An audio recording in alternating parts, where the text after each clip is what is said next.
san quang bao sầu mà y nhung giảng khẽ dạng chú chân dạng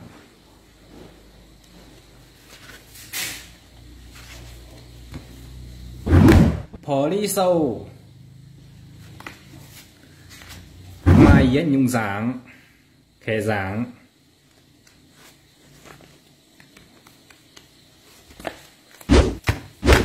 phiêu thông sâu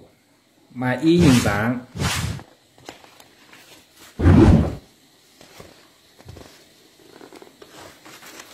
mắng chấu vần chấu piang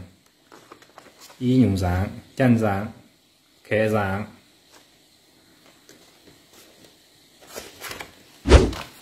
mắng quấy sâu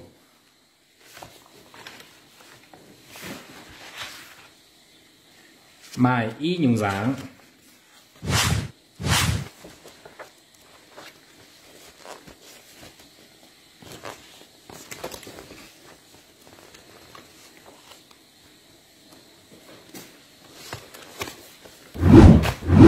sáng cha phiên sâu mà y nhung giảng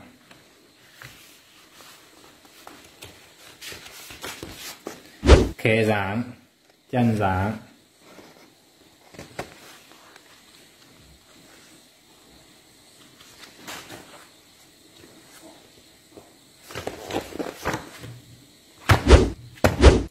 hộp bún sâu mà y nhung giảng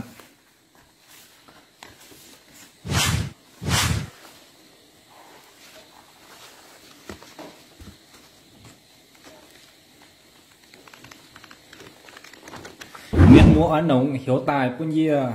0339790614